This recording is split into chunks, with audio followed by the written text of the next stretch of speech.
Assalamualaikum warahmatullahi wabarakatuh. Di sini saya akan menjelaskan audit sistem informasi mengenai analisis studi kasus audit sistem berbasis COVID-5 domain DSS pada perusahaan tertentu. Perkenalkan, nama saya Ahmad Ahyar Solihuddin, NIM 19108020134 dari semester 4 B3 Informatika. Latar belakang tujuan audit yaitu mengetahui profil perusahaan, yang kedua mengetahui visi dan misi perusahaan.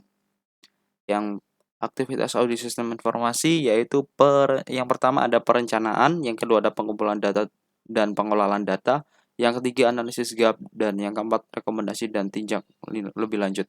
Latar belakang audit di perusahaan atau yang tertentu dilakukan untuk mengevaluasi terhadap suatu sistem informasi yang telah diterapkan pada perusahaan tersebut. Audit efektivitas sistem dilakukan setelah suatu sistem berjalan beberapa waktu. Jadi kita menunggu sebuah sistem bekerja terlebih dahulu untuk bisa diambil atau dipertahankan, ditingkatkan atau dimodifikasi ketika manajemen meminta auditor untuk melakukan audit. Gunanya untuk biar lebih tahu sejauh mana tujuan yang telah dicapai. Nah, kenapa menggunakan COVID-5? Karena COVID-5 dapat membantu enterprise membangun nilai yang optimal dari TI dengan mengelola keseimbangan antara realisa dan manfaat, dan optimasi level risiko dan penggunaan sumber daya. Nah, DSS di sini dipilih karena sesuai dengan kondisi tata kelola TI di perusahaan tertentu yang diaplikasikan pada produk SIM-BL saat ini yang telah direncanakan, dibangun, dan sedang dijalankan. Juga SIM-BL sangat berpatokan terhadap workflow dan business process dikarenakan berkaitan dengan penyaluran bantuan milik publik. Nah, tujuan melakukan ini adalah untuk mengukur dan mengevaluasi sebuah sistem informasi yang telah ditetapkan dalam suatu perusahaan. Selain itu, audit juga berfungsi sebagai berikut.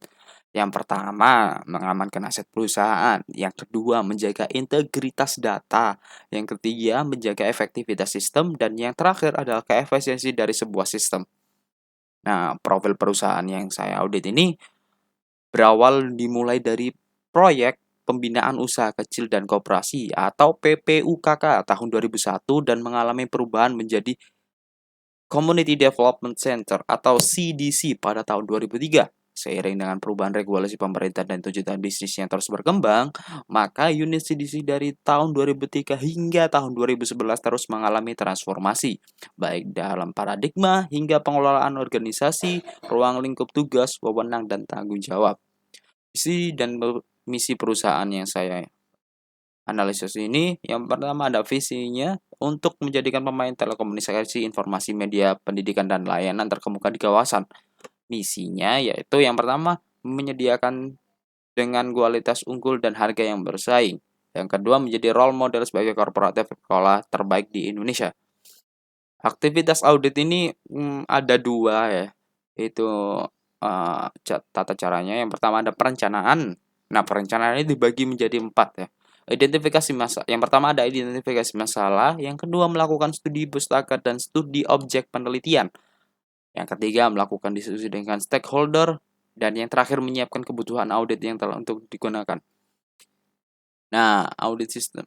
Yang kedua adalah pengumpulan dan pengelolaan data. Pengumpulan data dibagi menjadi dua. Yang pertama data premier. Data premier sendiri dibagi menjadi tiga. Yang pertama ada kuesioner atau RACI yang seperti di samping ini. Yang kedua ada wawancara, observasi, dan data sekunder dapat diperoleh dari mana? Dokumentasi perusahaan. Nah, apa itu sih RACI?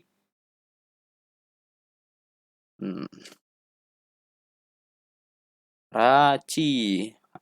RACI diartikan sebagai akhirnya pihak pelaksananya bertanggung jawab melaksanakan menyelesaikan aktivitas yang menjadi tanggung jawabnya. Yang A-nya pihak mengarahkan jalannya pelaksanaan aktivitas, C-nya pihak menjadi tempat konsultasi, dan I-nya sebagai informasi. Proses penentuan RACI ini dilakukan stakeholder agar data pemetaan dapat terakurat. Nah, pengumpulan dan pengolahan data kuesioner setelah dikumpulkan, menjadi sebuah aset penilaian domain. Ada 4 ini ya. Yang pertama asesmen dan penilaian domain yang terbagi menjadi berikut. Ini ada 6. DSS 01 sampai 06 mengelola operasi, mengelola permintaan layanan satu dan satu, mengelola masalah, mengelola keberlanjutan, mengelola keamanan layanan bisnis, mengelola kontrol proses bisnis. Yang kedua ada merekap nilai. Merekap nilai contohnya seperti ini.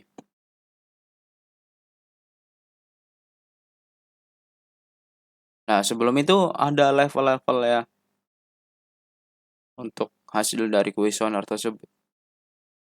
Ada 6 level sih di sini. Ada level 0 sampai level 5. Nah, setiap ini ada deskripsinya ya.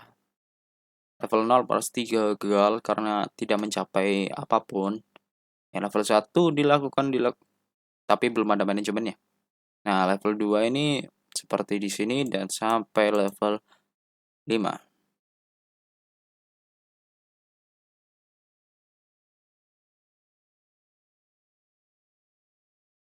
Sebentar.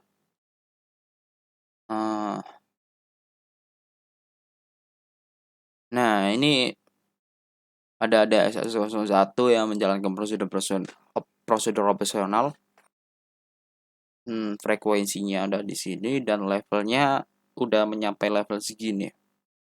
Ini DSS 01 0101.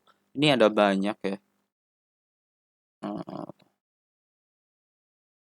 Seperti ini sampai DSS 06 0606.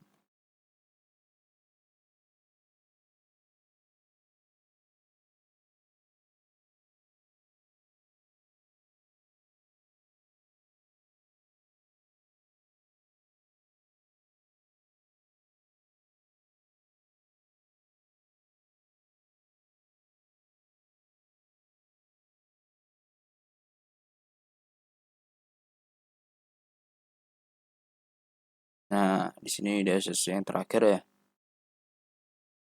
Ada capability-nya diperoleh 1 sampai 5 adalah 5. Setelah kita melakukan asesmen atau penilaian dana domain tersebut, kita merekap nilainya. Berapa nilai yang didapat setelah dilakukannya tersebut. Nah, DSS 01 ini dirata-ratakan ya semuanya dari apa yang kita nilai di atas tadi, dari DSS 01 sampai 06, 0101 sampai 0106 dan sampai 060 DSS 0606. Nah, level rata-ratanya kita rata-ratakan di jumlah terus dibagi berapa perhitungan tadi. Ada 401 18 ya. Di sini kita langsung dibulatkan aja jadi 4 ya. Nah, ini hampir semuanya sama, cuman di bedanya yang DSS 04. Setelah itu ada pengumpulan bukti. Di sini ini bukti dari apa yang kita nilai tadi. Nah, DSS 01 memiliki bukti operasional schedule backup log. Nah, ini DSS 0101 maksudnya. Ini DSS 0202. Nah, dan sampai 06 dan DSS 01 tadi DSS 01 sampai 06 terdapat 01 sampai 06 lagi kayak subnya gitu. Subprosesnya. Maksud proses sih sebenarnya.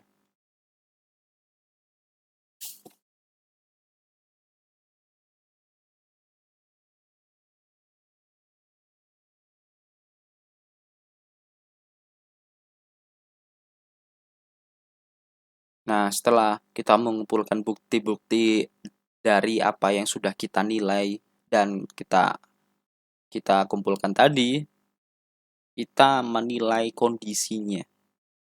Nah, di sini bukti menilai kondisinya yaitu dari DSS 01 penilaian bukti ada menjalankan absensi, pengelolaan penilaian, monitoring, pengawasan sampai DSS 06. direkap semua di sini.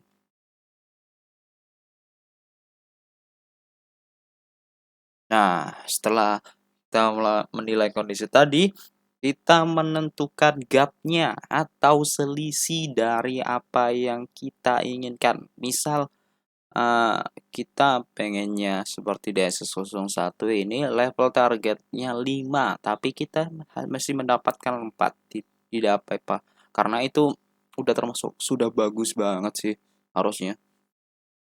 Gap itu selisih. Jadi misal targetnya 5 yang kita dapat cuma 4, ya selisihnya cuma 1. Ini sama semua kebetulan dari DSS01 sampai 06 kecuali DSS04. Harusnya sama semua sih gapnya. Cuman di level exciting sama level targetnya aja yang beda 04. Ini yang selain 04 itu level targetnya 5, excitingnya 4. Sedangkan yang 04 level targetnya 4, level excitingnya 3. Nah, itu dia yang bisa saya jelaskan.